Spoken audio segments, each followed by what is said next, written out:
Hey guys, Nick Makes Plays here. Today I'm gonna go over They Who Endure. This is a deck that was, I guess, 2 formats ago, patches ago, was considered to be the second best deck in the game. Some people thought it was the best, and now here we are with They Who Endure. Was nerfed 2 patches ago from a 6 cost card to a 7 cost card, and they made Curse Keeper go from a 4/4 Escape Abomination. The card Curse Keeper gets from a 4/4 to a 4/3. It kind of fell off the map for a bit, but it's been picking popularity, and this is what people are in contention to think is the best deck in the entire game right now, if not top 3. It's really kind of came out of nowhere and always seems to find its way in the meta.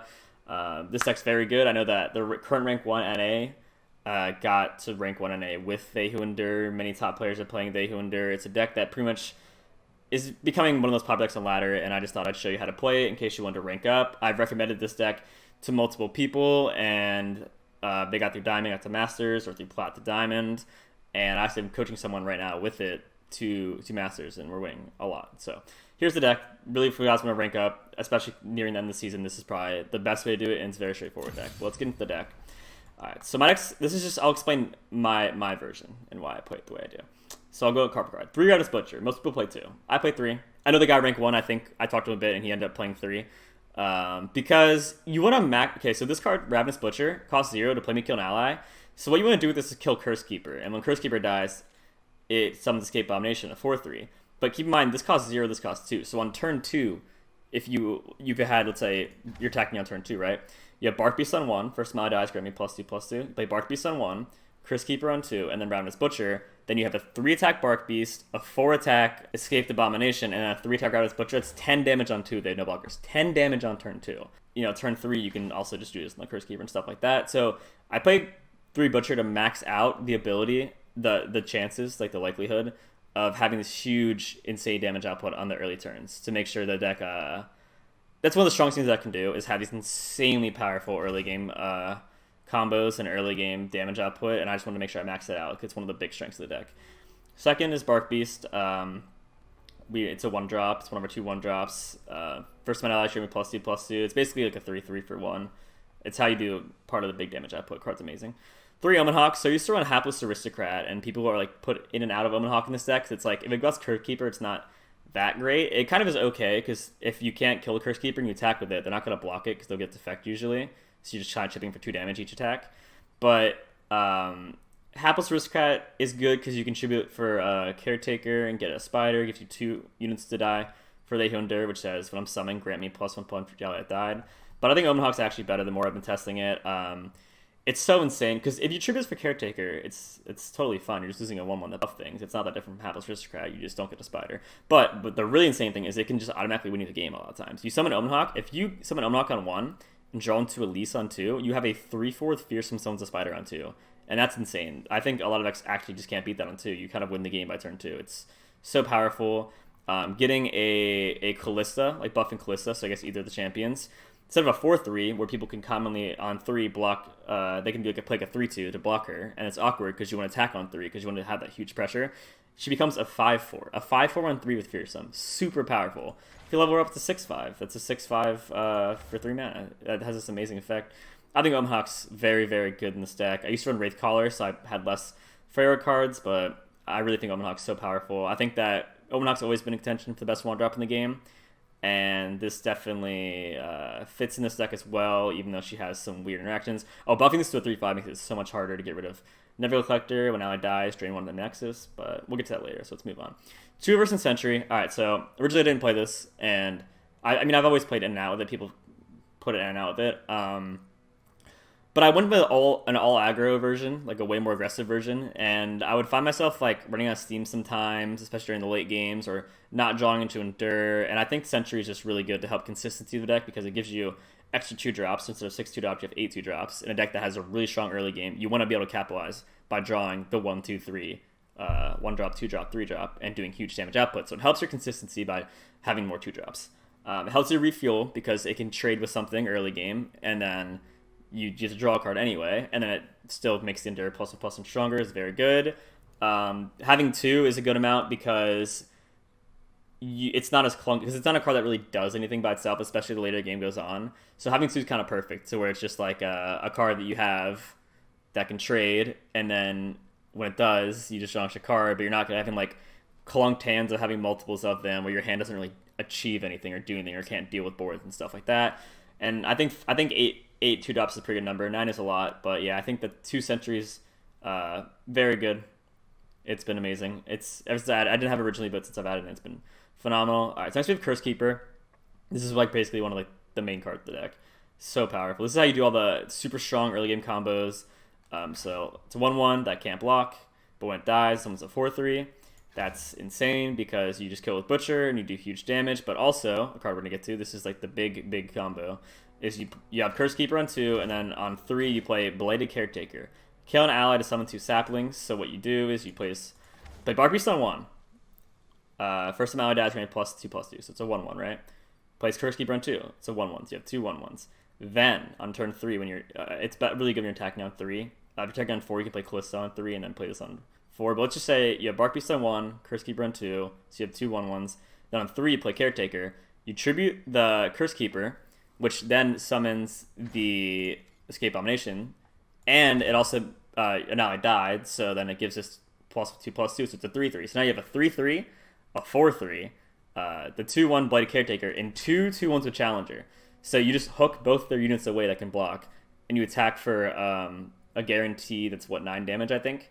So 1, 2, 3, 4, 5. Yeah, it's 9 damage. 9 damage on turn 3, and these can trade into their units. So it's like 9 damage on turn 3, and you get to kill their units. Like 9 damage 2, 3, and turn 3, and you can kill units is so good. And if they only have 1 blocker, then it's 11 damage.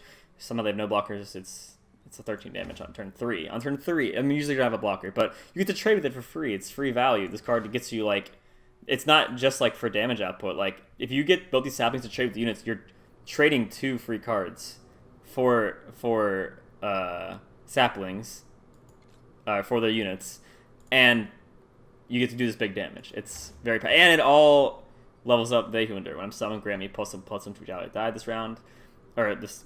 Sorry, each died next game. Amazing, absolutely amazing. All right, next, Elise. Very straightforward, one of the best 2-ups in the game. Some people think she's one of the best champions in the game overall. Just very powerful. Elise is a 2-drop, 2/3 with Fearsome and summons a 1/1 spider. So she basically always gets value. That's why she's so good. There's not really many cards in the game that can stop her, especially early game since she has Fearsome she's hard to deal with. Even if the spider dies, it procs They Who Endure. It still does 1 damage to their units that they block with. If they don't block them, it's 1 more damage. You can use these for Glimpse if they live and all kinds of stuff. But yeah, it's just a 2/3 with Fearsome that it's amazing. It's a 2/3 with Fearsome that just lets you get free spiders, and it's hard to deal with on 2, and most things can't trade it favorably in like the whole game. And if you get it, if it's buffed off Omen Hawk, you like almost win instantly. It's like a 3/4 with a 3/4 Fearsome on 2, insane. This one's a spider. Anyways, 3 Glimpse Beyond, kill an ally, draw 2, pretty straightforward.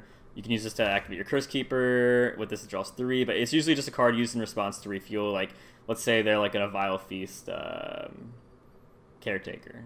And then you can use Glimpse Beyond to get rid of the card that was going to die, and you draw 2. So it's like a free draw 2 because the card's all going to die. So it helps you refuel. But on top of that, it also cancels certain effects. Like, for example, the Vile Feast. If they Vile Feast, like let's just say this. Pretty specific scenario, but Glimpse is you can use it in all kinds of different ways. But you Glimpse on it, and then they don't get the spider because the Vile Feast has to drain to give them the spider. And since they're not draining because the card's gone, they lose the spider. And it's really good. They don't drain either. And then it can be used to dodge lifesteal units. So you get free value all the time. Like with the next card, Haunted Relic. Summon 3 1/1 spirits. You can use it on this to use a spirit you got for free to draw 2. But let's go to Haunted Relic next. All right, Haunted Relic is basically there's a few rules of Haunted Relic. One, you play it as blockers when they're having a huge attack swing, and then it gives your They Who Endure +3/+3, and it stops their attack, which is good. Second, you can use the Kalista. I've seen 3+ ally die. You can, let's say you're attacking on, let's say you miss your turn 2 somehow. You just didn't draw a 2-drop, but you have Haunted Relic and Kalista. You play Kalista on 3. You bank 2 spell mana for missing turn 2. You play Haunted Relic, then they all die, and then it's an instant Kalista level up for free, and then you attack and get the level up ability. When Kalista leveled up, she's extremely powerful and hard to deal with. We'll get to that. But yeah, levels up Kalista, and then also it's really good for Everglade Collector. When ally dies, drain 1 from the Nexus. So when you play Haunted Relic, you drain 3, so they lose 3 health, you heal 3. Very good. Amazing card. You can use it to tribute for Butcher, all kinds of stuff. All right, 3 Vile Feast, drain 1, immune to summon a Spiralings card, just amazing. So many 1 health units in the game. You just get rid of it, and you heal 1, and you summon a spider which can block. So it's pretty versatile, amazing card for 2. It's really good. Pretty much played in mostly all Shadow decks. It's just so good. Alright, so Blight character we explained. Kill now, just summon 2 saplings. His card's probably one of the strongest cards in the whole deck. Or most powerful cards. Strongest, whatever. A lot of people think this card is overpowered or extremely strong, at least. So yeah, this card's very good. It's one of the best cards in the deck. Alright, 3 Kalista. Scene 3 plus ally dies. You can either, depending on your hand, you can be more aggressive with her fearsome, or you can kind of hold her back, because she's going to level up if you don't attack with her. You might miss damage, but again, if you play the Curse Keeper on 2, her on 3, and then you're attacking, let's say you're attacking on evens, so you're attacking on turn 4, this on 2, this on 3, this on 4, it levels up Kalista instantly in 1 card, because the caretaker kills a card to summon the saplings, and then the 2 saplings are ephemeral, so they die when they strike at the round ends. So that's instantly 3 and it's dying, and then she levels up. She won't get her leveled up that turn, but she'll have it for the following turns. And if you level her up once, even if she dies, every Kalista you draw off that's leveled up. But yeah, this card is leveled up insane. 5/4 fearsome for 3. It's amazing. But each round, the first time I attack, revive an ephemeral copy of the strongest dead allied follower. This round, Rebonded takes damage from me. So basically, it attacks, and then it can't die, because any damage it would take if they block it, then the other thing dies instead, the thing it reborns. So they lose their card by trying to block it, but you keep yours. And then I can also do some cool things where it reborns certain cards, like Reborn Sentry, you get to draw a card and it dies. Reborn's Curse Keeper, you summon a 4/3 and it dies. Very good card. Alright, 2 Fury of the North, just a well-rounded, versatile, give +4/+ for this round. This helps you push for game a lot of the time, dodge all kind of spells, get good trades. Phenomenal card. I'm not running Wraithcaller because I already have, let's say I didn't play Fear of the North, I'd already have 8 Frailords, so instead we just play Fear of the... so people play Wraithcaller, it allows us to play Fear of the North. I'll show you Wraithcaller. It's the only card I'll show that I'm not playing. Or maybe I'll show it from my cards, but there's a card version other people play. I played it before. They're both really good. Legion Summon a Mist Wraith. It's a more Shadow Isle version where your only Endure is your only Frailord, or maybe just Endurance Century or whatever. You only have like 6 or less Frailords, so you can consistently hit this. Just a 4/3 that summons a 2/2 Fearsome. You don't need to play the pure Mist Wraith, but a 4/3 that summons 2/2 Fearsome is very powerful for 4. Anyways, Fear of the North, amazing, versatile. Alright, Everglade Collector. Another ally dies, drain 1 from the Nexus. Very good. Very good card. They can't deal with it. It can easily do 10+ damage. It can heal you against aggressive decks. Can go for game. It just piles up so fast. You just play it in the back. You play it and you leave it back when you attack, and then you have everything else attack. And then if they don't block it, they take a bunch of damage. If they do block it, they take, you'll heal like 4 to 5 life, and then the tempo will just swing so fast. Like I make them put them at like 6, and you're like 18 or 20, and like they just can't come back because if it's still there and they can't deal with things. Works really well with all the 100 relic. Gives it 3 drain. All the spiders. All the caretaker saplings. Like it's just so easy to get huge value out of this card. 2 Atrocity. Kill an ally, deal damage equal to its power to anything. You usually want to use this on Dehu Endure to go for game on your opponent's turn. We'll get into this in a second, but you can also just use it to go for game if, let's just say they're at like 5, then you can use it on like level up Kalista. If they're at 4, you can use it on like normal Kalista or like Escape Abomination. You just basically want to use this on their Nexus. There are times where you can use an opponent's unit if you really have to. Get rid of it for something if they're going for game or like defensively or the card's a problem, but usually it's always just to finish the game off. Naval Collector makes it do 1 more, so if they're at 6 and you have Kalista, let's say you have level Kalista, it's at 5 and they're at 6, you can use Atrocity on Kalista and then do 5 the Nexus, and then this does 1 because the unit died, and that's 6 damage. But let's get to the Endure to explain Atrocity. This is the point of the deck, or like the finisher of the deck, I suppose. One of the big points of the deck is the huge early game pressure and damage output, but when I'm summoning Great +1/+1 for each ally that dies, I'm sure you'll see the games today, this card very easily gets to 10+ attack and health extremely easily for a 10/10 overwhelm on 7, and you're already doing so much damage output. Like let's say early game you get them to like 13 or 12, like from like the very like early game, the first 4 turns. Then all you have to do is just chip away 12 damage, like do a few damage rest of the game. You can play the Endure attack, they block, let's say they take like 7, then you can finish them off with Everglade, like 100 relic and stuff. It all works out so smoothly together. But yeah, this card can even get to 20/20. Usually the weaker ones are at least like 8/8. An 8/8 overwhelm for 7 is pretty decent.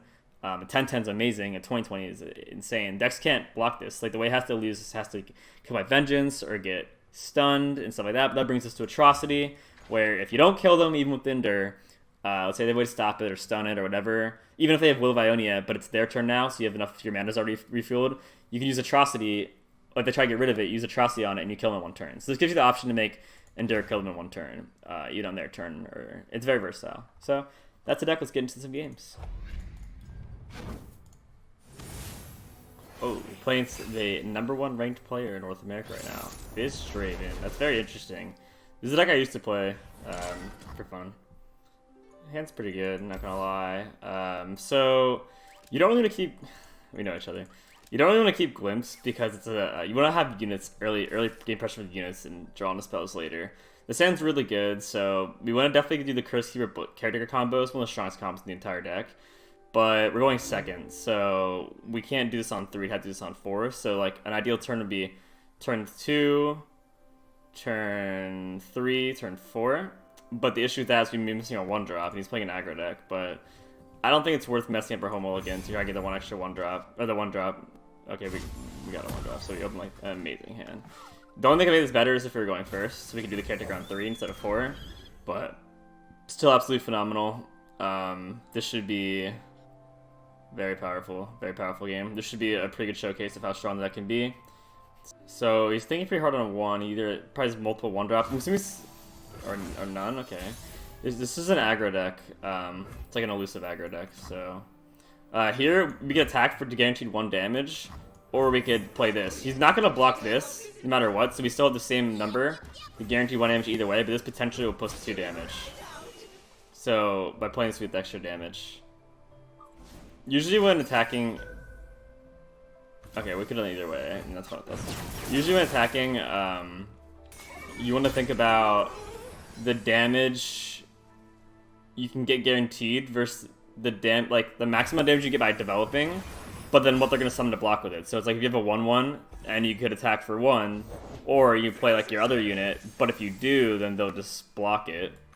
Then you'll end up getting no damage instead of the 1 free damage you could have got. I hope I explained that well. But basically that, yeah. This got kind of awkward.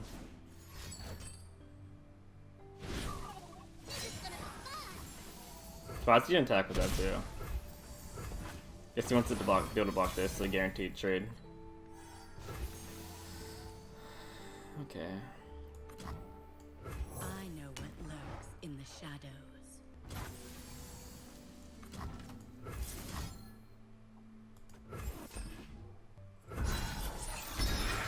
We're gonna play this here to go for more damage. We need to race him to killing each other because we're both able to put out a lot of damage. His entire deck's an aggro deck, and we don't have too many defensive tools. We don't have. Okay. Well, I guess we can love Kalista. We don't have too many defensive tools, so we definitely need to make sure that we try and beat him to doing 20 to each other. So I'm gonna be more aggressive here. Because if the game, if we let him just put on the pressure, we'll fall behind the damage race. This is really good. So when this dies, it's gonna give us a 4/3 because Creature Last Breath. The way Kalista works is that it reborns the strongest stats first by going by attack, then by health, and then if there's tie, like since this was the two strongest we had in the graveyard were both an Unleashed Spirit that just died and the Curse Keeper, then it goes by cost. So the order it goes is by attack, and then health, and then cost. It's a pretty good draw.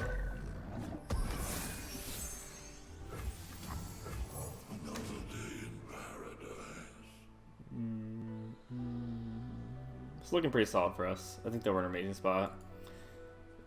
I feel like playing the Haunted Relic and stuff earlier is a bit questionable, maybe. Keeps hitting me. But he's trying to get that off. Because I kind of shut off my caretaker plays a little bit, but I think it might be something I can do. Taking a lot of damage here, but we're still winning the race overall. I think we're gonna play caretaker here. Because we do it like this, we get so many triggers for the Bloody Caretaker. Or for the Never Collector. Okay. So hook Fizz. Hook this. Attack with this first. Actually, we could probably go for game here. If he can't block the fearsome units. Let's map this out a little bit. As soon as summon one more, as soon as summon one more. Speed up the spider. We get a 4-3. He takes 5 either way. If he blocks here, he still takes 1. Yeah, let's go for game here, especially with the Ravenous Butcher. We have, we're gonna get a lot of triggers off the Nuvei Collector. We'll probably win. Okay. So that we just beat the guy who's rank 1 North America. So pretty good showing, I suppose. I know that he actually used the Endure a lot of the games to get to rank 1. To get over 3000 LP, and when he initially hit rank 1, he used the Endure. So like I said, furthermore proves it's like a super powerful deck. So the only thing to consider the last game is that since he did make it rain hitting Curse Keeper, it did make Caretaker a bit more awkward. On turn 3, I maybe could have not summoned Kalista and tried to set up more so for Caretaker. The Haunted Relic I think was good. Interesting game. Interesting game. That was an interesting first game. Let's play another one, see how it goes. But yeah, this deck's pretty straightforward. You can climb LP really fast. Like that guy we just played against Autofield, 3200 LP. When you get rank 1 again, he was like 3000 LP, and he was like 1500 LP like last week. Like, he plays a lot, don't get me wrong, but there goes. This guy's also I think hit rank 1 at one point. I know he's definitely been top 5, top 10 like all the time. I think he might even currently be top 10 in NA right now. So another pretty hard match, or I guess high ranked match. So if we can win this one as well, it'll really show the validity of this deck being able to beat multiple top 10 / #1 players currently in this meta. So we have a 1-drop and a 2-drop. If you get Elise off of the Omen Hawk, is so good. You get a 3-4 right away, and the tempo's insane. They can't deal with a 3-4 fearsome something 0-1, but we probably won't draw that. Bark Beast, interesting. Okay, let's see what he summons here. Misfortune Gangplank. This is looking like it's an aggro deck, like the aggro burn version. Yeah. I guess I'll just play this and block with Omen Hawk. I could trade these, but that's weird. Let's play Bark Beast. Try and get a 4-4 on the field really fast. It's the only attack with that. That could be interesting. Okay. That's interesting. Alright, we'll let that one go. It's not really a big deal. Having Neverglade Collector will help a lot in this matchup. You don't... These are okay, but they're pretty late game. You really don't want to be drawing... This is kind of actually an awkward hand besides this. Yeah. You really don't want to be drawing cards that's expensive against the aggro burn deck because they're going to try and beat you before that happens. Wow. I was going to say that this has to die and then they'll level up the Bark Beast. But I guess I'm not in the case here. You won't suffer long. I guess I'll just save it as a defender, but just attack the Elise because he has to trade the Elise. A little Bark Beast. He would have blocked the Reaver here, which is kind of awkward, but it's okay.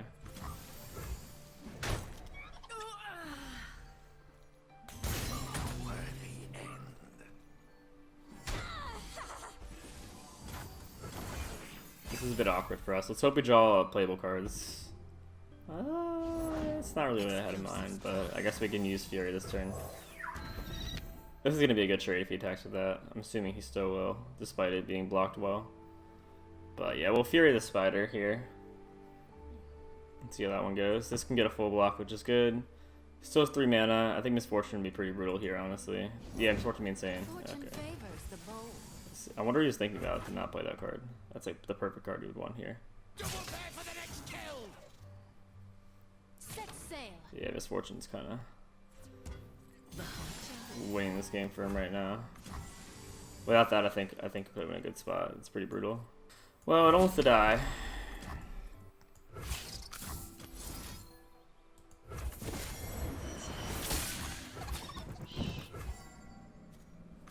Guess we'll take 4.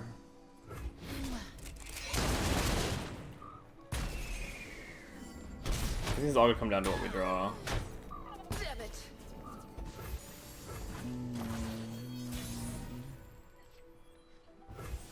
Interesting card to draw. If he develops next turn, we can get a blocker off of Haunted Relic, as long as it's an open attack.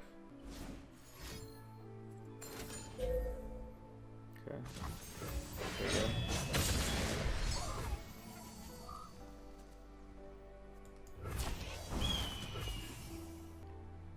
This is bumped by Hamanok, which is kind of funny. My kind of party. With stand up Vile Feast range, he's gonna block the 3-2. He's thinking quite a lot. It's kind of interesting. I'm not sure what he's thinking about all these times. Honestly, if I was him, I would just take it. I guess he wants to get rid of the blocker. Either take it or block with this is fine, either one. Just take that Vile Feast range. It being 2 is not any different from being 3, really. Either one works out for him.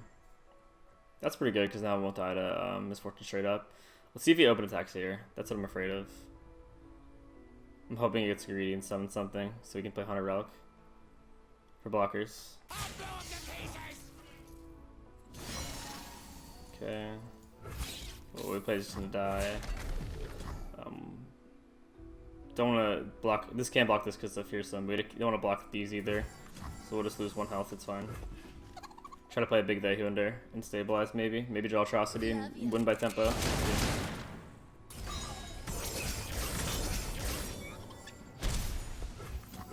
They're out there.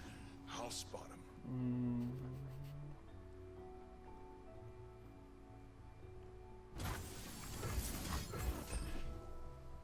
Okay, so these will give us drain 3, so he'll lose 3 health, we'll heal 3 health, and they're gonna level up the Vayhunders by 3-3. That's really good. We can draw Atrocity, we can try and summon this, attack, and then finish him off the Atrocity and see what happens. We also are still keeping 3 spell mana here, which is interesting. So with all things we draw, that could be good.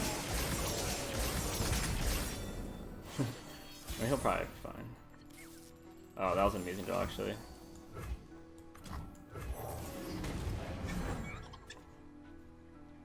Because it's like, anything that's going to heal us is going to be very good versus an aggro or slash burn deck. Reporting for duty. The few for the many. Attack here, see how it goes. It's probably to block with this, just take the least amount of damage, and this doesn't really mind losing this. Ends here.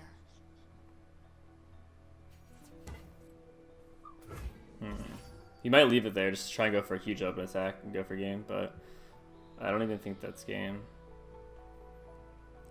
I'd have to map it out. I think that's what he's doing right now. Okay, maybe it is.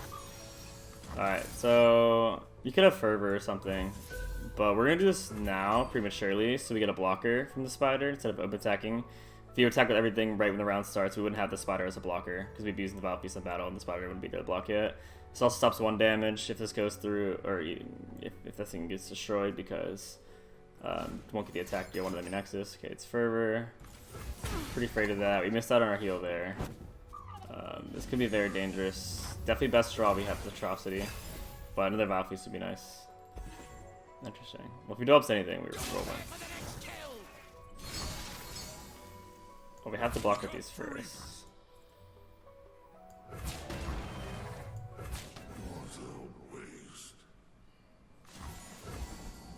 So we lose to Decimate here, which is pretty tragic. Or Fervor.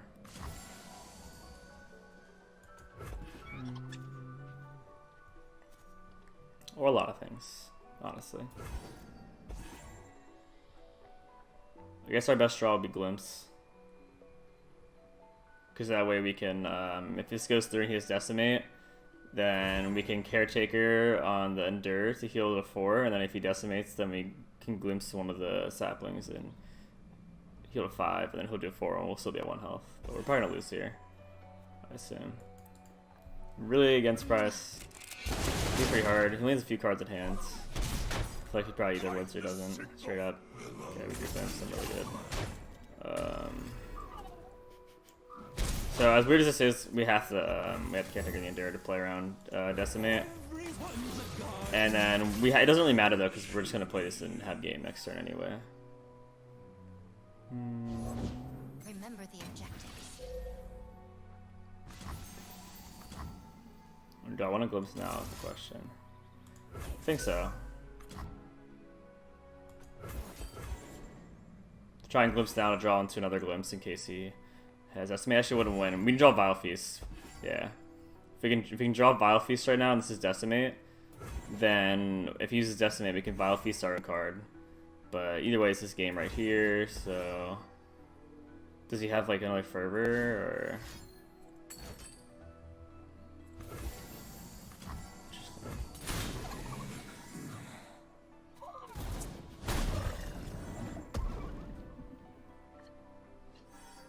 The Empire proud. Okay, so he sees the like top deck into something. Playing this now wouldn't do anything, so he can block both. Make Endure stronger, but that's it. We don't need that. It would give us a blocker on the field for later though. I'm gonna do it now just so we have blockers for pending for later. But there probably won't be later. Alright, it's all from the way draws. Really close game. We're at 2, he's at 1. He runs a burn deck though, he can draw Decimate, Fervor. Ha! Brother spawn. Alright, so we can win the bag. Nice. So beating the current rank 1 player right now, and beating, so I think he's top 5, top 10, both of this deck. Very good.